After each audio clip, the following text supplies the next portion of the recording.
Salam sejahtera bagi kita semua. Shalom. Saudara-saudara, marilah kita meluangkan waktu untuk mengikuti gerakan membaca Alkitab di hari yang ke-299. Sebelumnya mari kita berdoa. Sungguh kami bersyukur kepadamu Tuhan, karena Engkau boleh memberikan kesempatan bagi kami menikmati hari ini. Dan inilah kami yang meluangkan waktu, rindu untuk membaca bagian firman-Mu. Biarlah Tuhan berikan hikmat, supaya kami boleh memahami dengan baik bagian firman ini. Bahkan firman ini boleh menjadi pedoman bagi kehidupan kami masing-masing. Dalam nama Yesus Kristus kami berdoa. Amin. Firman Tuhan di hari ini dalam Lukas 23 dan 24 berkata begini. Lalu bangkitlah seluruh sidang itu, dan Yesus dibawa menghadap Pilatus. Di situ mereka mulai menuduh dia, katanya, telah kedapatan oleh kami bahwa orang ini menyesatkan bangsa kami dan melarang membayar pajak kepada Kaisar, dan tentang dirinya ia mengatakan bahwa ia adalah Kristus, yaitu Raja. Pilatus bertanya kepadanya, "Engkaukah raja orang Yahudi?" Jawab Yesus, "Engkau sendiri mengatakannya." Kata Pilatus kepada imam-imam kepala dan seluruh orang banyak itu, "Aku tidak mendapati kesalahan apapun pada orang ini."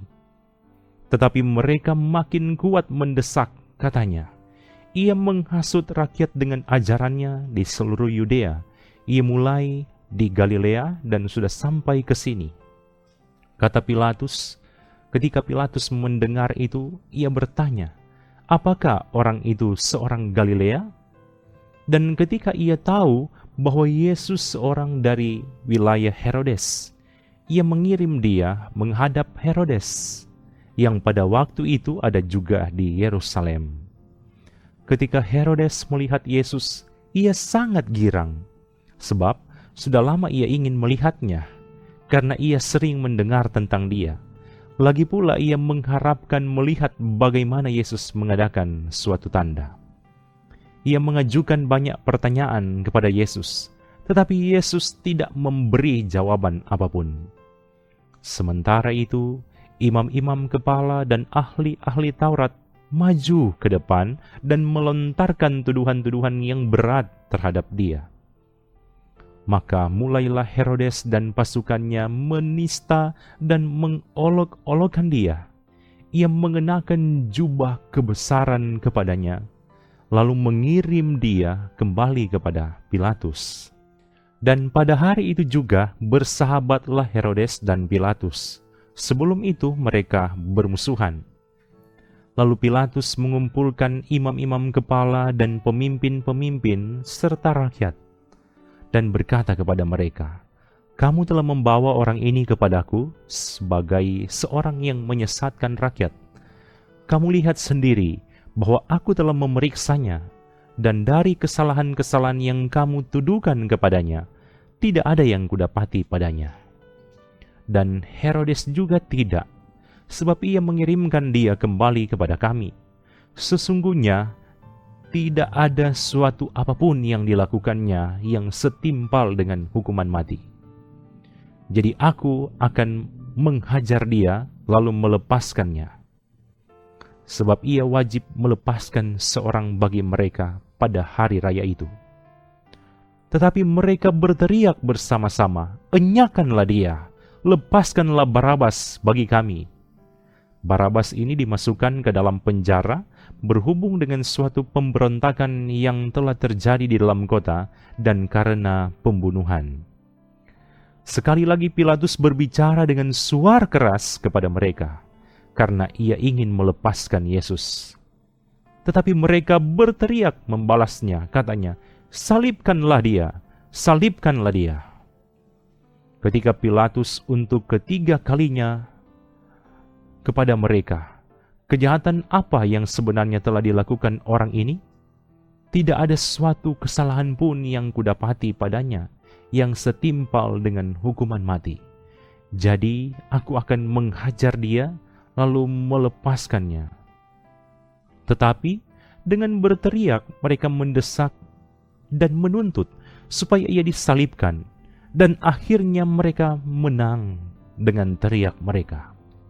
Lalu Pilatus memutuskan supaya tuntutan mereka dikabulkan, dan ia melepaskan orang yang dimasukkan ke dalam penjara karena pemberontakan dan pembunuhan itu sesuai dengan tuntutan mereka. Tetapi Yesus diserahkannya kepada mereka untuk diperlakukan semau-maunya. Ketika mereka membawa Yesus, mereka menahan seorang yang bernama Simon dari Kirene, yang baru datang dari luar kota, lalu diletakkan salib itu di atas bahunya, supaya dipikulnya sambil mengikuti Yesus. Sejumlah besar orang mengikuti dia, di antaranya banyak perempuan yang menangisi dan meratapi dia. Yesus berpaling kepada mereka dan berkata, "Hai putri-putri Yerusalem, janganlah kamu menangisi aku, melainkan tangisilah dirimu sendiri dan anak-anakmu. Sebab lihat, akan tiba masanya orang berkata, berbahagialah perempuan mandul dan yang rahimnya tidak pernah melahirkan, dan yang susunya tidak pernah menyusui. Maka orang akan mulai berkata kepada gunung-gunung, runtuhlah menimpa kami, dan kepada bukit-bukit, timbunilah kami. Sebab jikalau orang berbuat demikian dengan kayu hidup, apakah yang akan terjadi dengan kayu kering?" Dan ada juga digiring dua orang lain, yaitu dua penjahat untuk dihukum mati bersama-sama dengan dia. Ketika mereka sampai di tempat yang bernama Tengkorak, mereka menyelipkan Yesus di situ dan juga kedua orang penjahat itu, yang seorang di sebelah kanannya dan yang lain di sebelah kirinya. Yesus berkata, "Ya Bapa, ampunilah mereka, sebab mereka tidak tahu apa yang mereka perbuat." Dan mereka membuang undi untuk membagi pakaiannya. Orang banyak berdiri di situ dan melihat semuanya.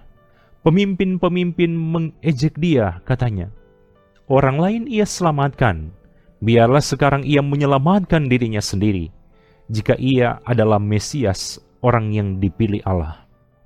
Juga prajurit-prajurit mengolok-olokkan dia.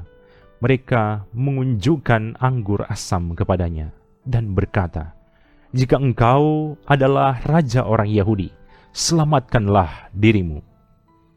Ada juga tulisan di atas kepalanya, "Inilah raja orang Yahudi." Seorang dari penjahat yang digantung itu menghujat dia, katanya, "Bukankah engkau adalah Kristus? Selamatkanlah dirimu dan kami."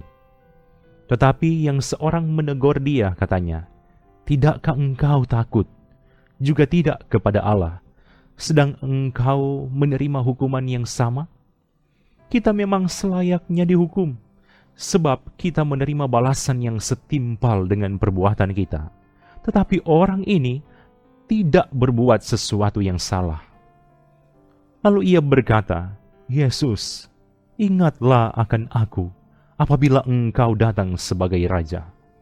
Kata Yesus kepadanya, "Aku berkata kepadamu, sesungguhnya hari ini juga engkau akan ada bersama-sama dengan aku di dalam Firdaus."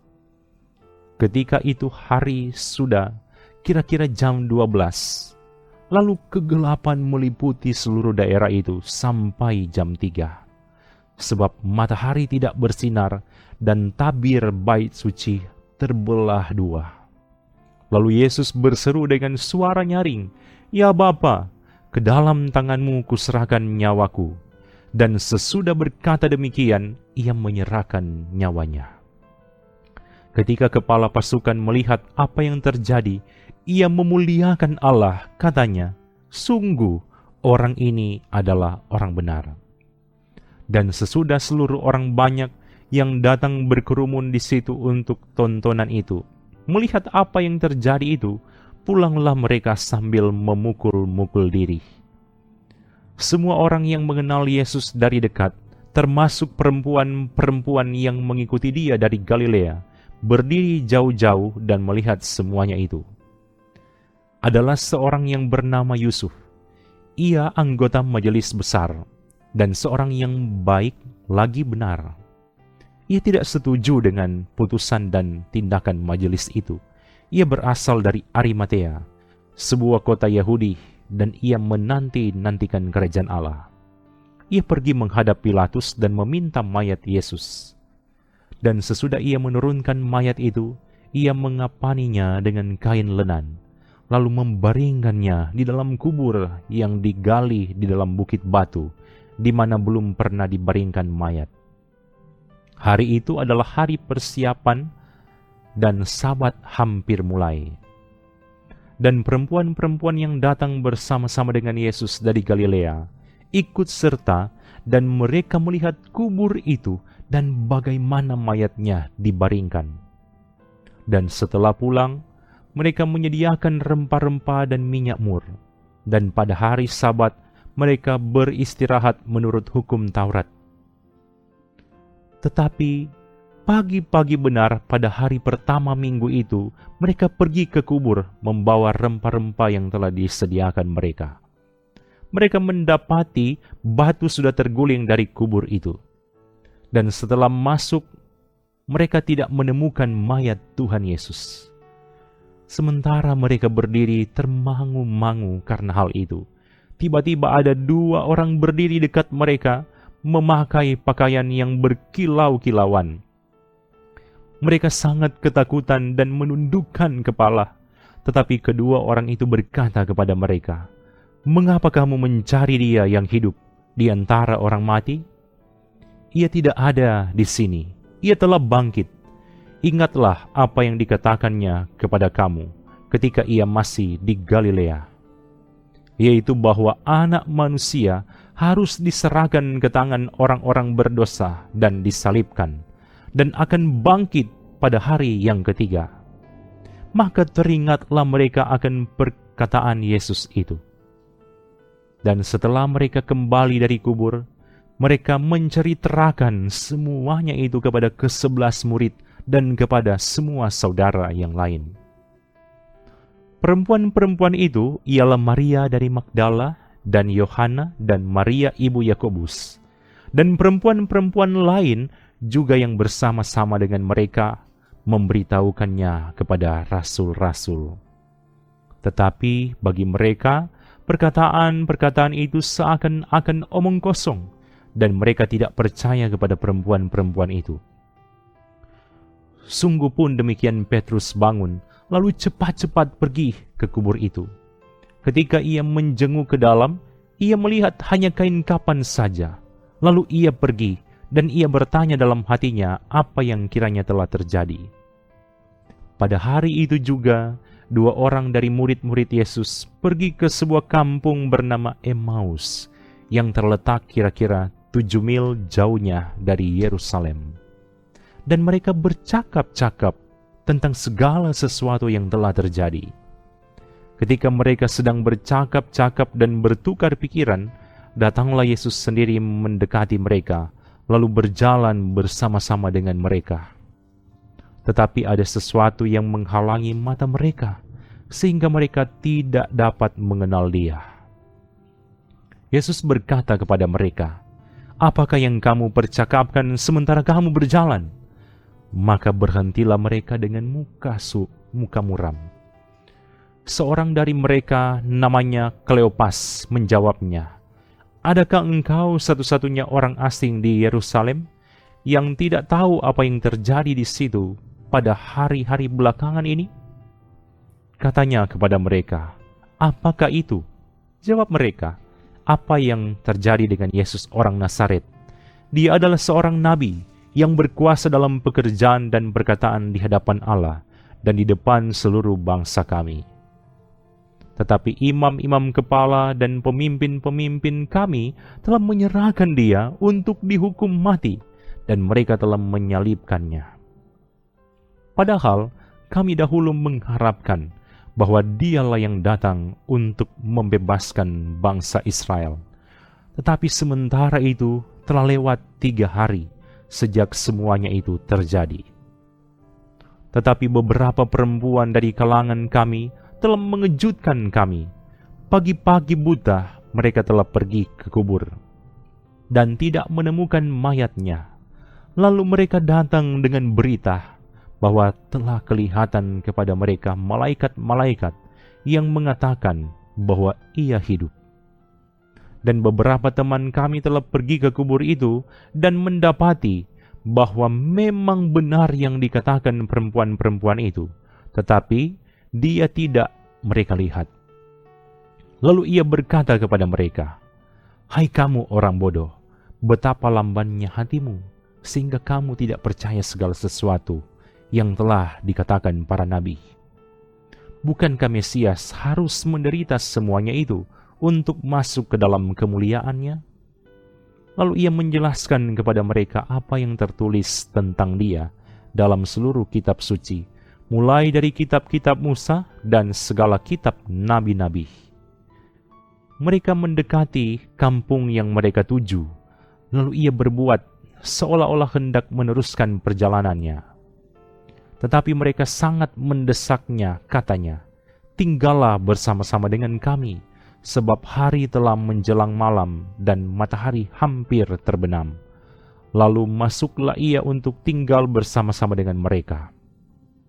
Waktu ia duduk makan dengan mereka, ia mengambil roti, mengucap berkat, lalu memecah-mecahkannya dan memberikannya kepada mereka. Ketika itu terbukalah mata mereka dan mereka pun mengenal dia, tetapi ia lenyap dari tengah-tengah mereka. Kata mereka seorang kepada yang lain, "Bukankah hati kita berkobar-kobar ketika ia berbicara dengan kita di tengah jalan dan ketika ia menerangkan kitab suci kepada kita?" Lalu bangunlah mereka dan terus kembali ke Yerusalem. Di situ mereka mendapati ke-11 murid itu. Mereka sedang berkumpul bersama-sama dengan teman-teman mereka. Kata mereka itu, "Sesungguhnya Tuhan telah bangkit dan telah menampakkan diri kepada Simon." Lalu kedua orang itu pun menceritakan apa yang terjadi di tengah jalan dan bagaimana mereka mengenal dia pada waktu ia memecah-mecahkan roti. Dan sementara mereka bercakap-cakap tentang hal-hal itu, Yesus tiba-tiba berdiri di tengah-tengah mereka dan berkata kepada mereka, "Damai sejahtera bagi kamu." Mereka terkejut dan takut dan menyangka bahwa mereka melihat hantu. Akan tetapi ia berkata kepada mereka, "Mengapa kamu terkejut? Dan apa sebabnya timbul keraguan-raguan di dalam hati kamu? Lihatlah tanganku dan kakiku. Aku sendirilah ini. Rabalah aku dan lihatlah, karena hantu tidak ada daging dan tulangnya, seperti yang kamu lihat ada padaku." Sambil berkata demikian, ia memperlihatkan tangan dan kakinya kepada mereka. Dan ketika mereka belum percaya karena girangnya dan masih heran, berkatalah ia kepada mereka, "Adakah padamu makanan di sini?" Lalu mereka memberikan kepadanya sepotong ikan goreng. Ia mengambilnya dan memakannya di depan mata mereka. Ia berkata kepada mereka, "Inilah perkataanku yang telah kukatakan kepadamu ketika aku masih bersama-sama dengan kamu, yakni bahwa harus digenapi semua yang ada tertulis tentang aku dalam kitab Taurat Musa dan kitab nabi-nabi dan kitab Mazmur." Lalu ia membuka pikiran mereka sehingga mereka mengerti kitab suci. Katanya kepada mereka, "Ada tertulis demikian, Mesias harus menderita dan bangkit dari antara orang mati pada hari yang ketiga. Dan lagi, dalam namanya berita tentang pertobatan dan pengampunan dosa harus disampaikan kepada segala bangsa, mulai dari Yerusalem. Kamu adalah saksi dari semuanya ini. Dan aku akan mengirim kepadamu apa yang dijanjikan Bapa-Ku. Tetapi kamu harus tinggal di dalam kota ini sampai kamu diperlengkapi dengan kekuasaan dari tempat tinggi. Lalu Yesus membawa mereka keluar kota sampai dekat Betania. Di situ ia mengangkat tangannya dan memberkati mereka. Dan ketika ia sedang memberkati mereka, ia berpisah dari mereka dan terangkat ke sorga. Mereka sujud menyembah kepadanya, lalu mereka pulang ke Yerusalem dengan sangat bersukacita. Mereka senantiasa berada di dalam bait Allah dan memuliakan Allah. Demikianlah bagian firman Tuhan. Mari kita berdoa. Terima kasih Bapa, karena Engkau boleh memberikan kesempatan yang sangat berharga dan bermakna. Kami sudah membaca bagian firman di saat ini lewat gerakan membaca Alkitab. Biarlah bagian firman yang sudah kami baca di saat ini semakin memperbaharui kehidupan kami di hadapan Engkau. Diberkatilah semua anggota jemaat yang meluangkan waktu ambil bagian dalam pelayanan gerakan membaca Alkitab lewat channel YouTube ini. Tuhan berkati mereka bersama dengan keluarga mereka masing-masing, dengan penyertaan perlindungan yang berasal dari Engkau, menjadi bagian bagi kehidupan mereka semua, bersama anggota keluarga masing-masing. Terpujilah nama-Mu Tuhan. Inilah doa kami. Dalam nama Yesus Kristus kami berdoa. Amin. Terima kasih saudara-saudara sudah meluangkan waktu untuk ambil bagian mengikuti gerakan membaca Alkitab di hari ini. Tuhan Yesus pasti memberkati kita semua bersama keluarga masing-masing. Shalom.